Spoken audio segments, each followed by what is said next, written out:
Bonsoir à tous, vous êtes bien sur Jade FM et on est bien sur Jade FM, le 99.7 en modulation de fréquence et sur www.jadefm.fr. Le générique que vous venez d'entendre, c'est celui que l'on consacre aux chroniques du cinéma Toile de Raie au Chaudron à Pornic.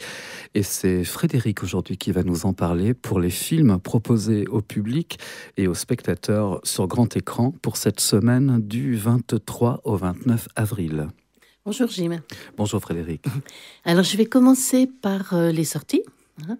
Et tout d'abord par un film que nous avions en avant-première l'année dernière qui s'appelle Des jours meilleurs et que nous avons sorti national cette semaine. Alors c'est un film de Elsa Bennett et Hippolyte Dard avec Valérie Bonneton, Michel Larocque, Sabrina Ouazani et Clovis Cornillac. Alors l'histoire, c'est l'histoire de trois femmes et notamment une, Suzanne, qui, à la suite d'un accident de voiture, perd la garde de ses trois enfants. Elle doit se soigner dans un centre pour alcooliques. À son arrivée, elle va y rencontrer Alice et Diane, deux femmes au caractère bien trempé, ainsi que Denis, éducateur sportif, qui va tenter de les réunir autour d'un projet, participer au rallye des dunes dans le désert marocain afin de lutter contre leur addiction.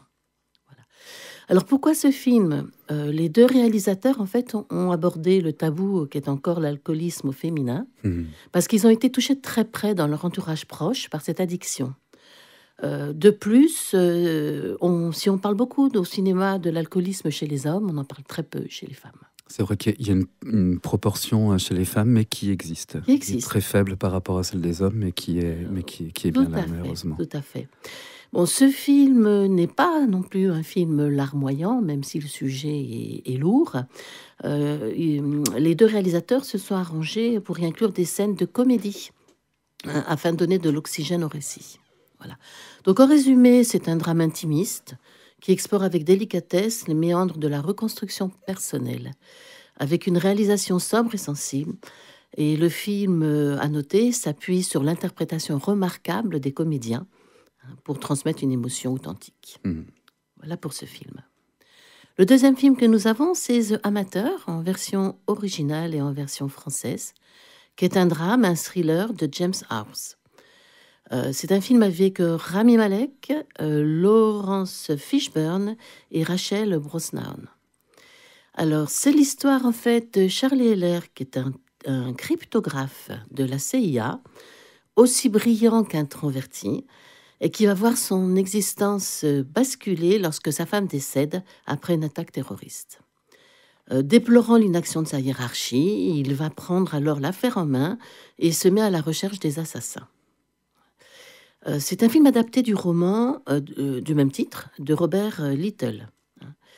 Le roman à l'origine parlait de la guerre froide, donc un contexte très marqué, et ils ont donc revu en fait cette adaptation pour réinventer l'histoire et en faire un film de nos jours avec un sens qui correspond à notre société.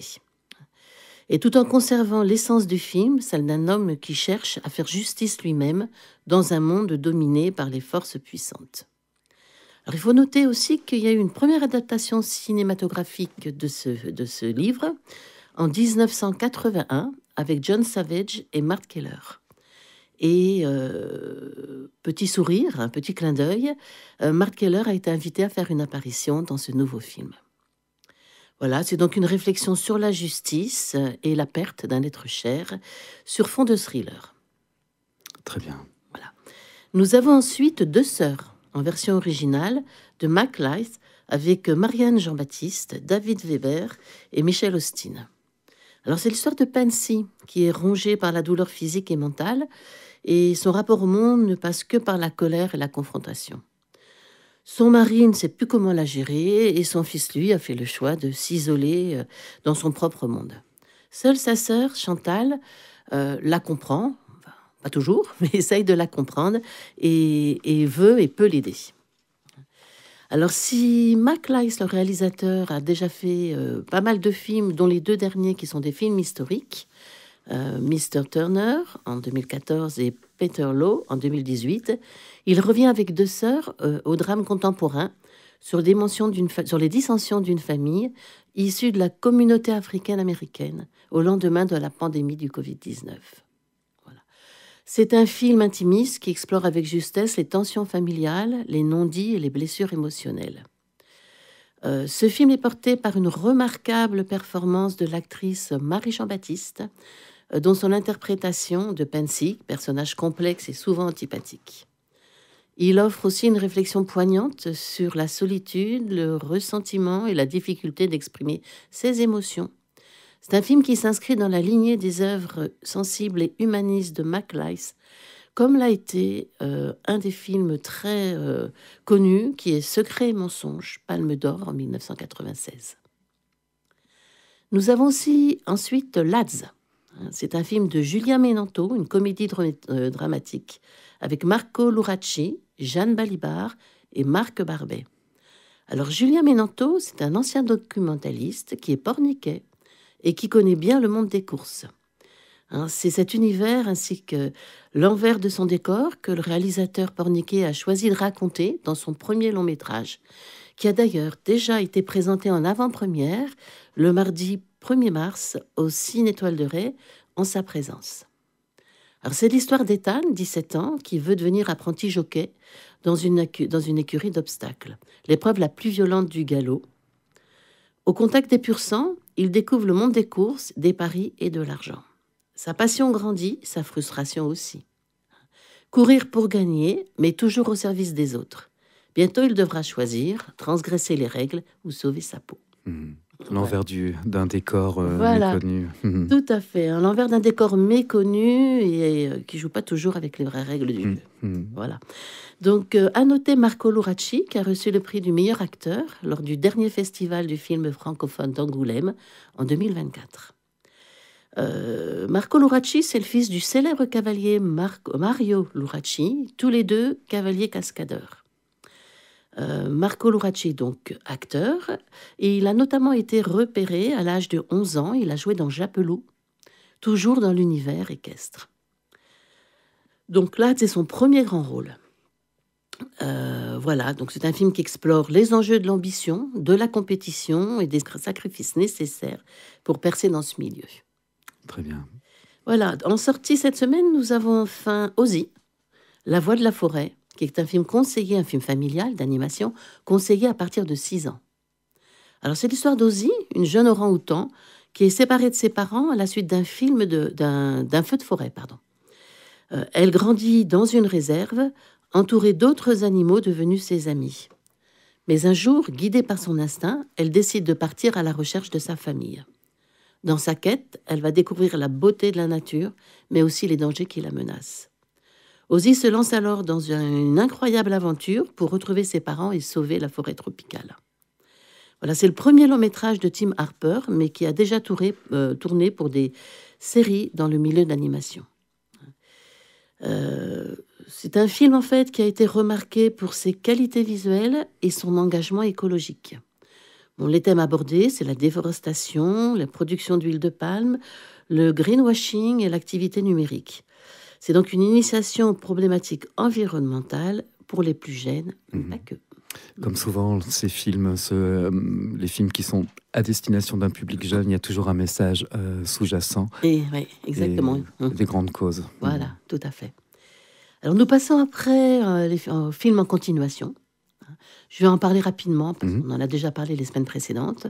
Donc Minecraft, le film recommandé à partir de 8 ans. Aimons-nous vivants. Moon le panda, recommandé à partir de 6 ans. D'où Jésus. Ma mère, Dieu et Sylvie Vartan. Mikado et Dogman, qui est recommandé à partir de 6 ans. Voilà. Pour ce qui est des événements, nous en avons un cette semaine, qui a lieu mercredi 23 avril à 15h, intitulé « De la BD à l'écran ». Nous passons Le Grand Méchant Renard et autres contes. Et c'est un film animé conseillé à partir de 6 ans. C'est un film de Benjamin Renner et Patrick Imbert. Voilà. Alors, c'est un événement en partenariat avec la médiathèque de Pornic. Et cette séance est d'ailleurs présentée par l'équipe de la médiathèque. Donc, à partir de la BD du même nom, de Benjamin Renner, le film, en fait, raconte 3 histoires-contes. Et seule une partie nous parle de la BD. Voilà. Pour ce qui est de l'histoire, alors c'est très mystérieux comme synopsis. Hein. Ceux qui pensent que la campagne est un lieu calme et paisible se trompent. On y trouve des animaux particulièrement agités, un renard qui se prend pour une poule, un lapin qui fait la cigogne et un renard qui veut remplacer le Père Noël. Tout un programme. Tout un programme. Bon, comme vous avez pu voir avec le synopsis, c'est un film farfelu, mais aussi poétique et attendrissant. Il nous séduit par son humour fin et bienveillant, et il peut être à la fois apprécié par les enfants et par les adultes. Les personnages sont attachants, en particulier le renard maladroit qui veut être méchant, mais qui finit par devenir une maman poule. Voilà, le style graphique, proche de l'aquarelle et du dessin à la main, rappelle les illustrations des livres pour enfants, et bien évidemment, rappelle la BD. Voilà, c'est un film qui est bien différent des standards habituels. Et comme dans les meilleurs films d'animation, le grand méchant renard propose différents niveaux de lecture, ce qui est un plaisir aussi bien pour les adultes que pour les grands.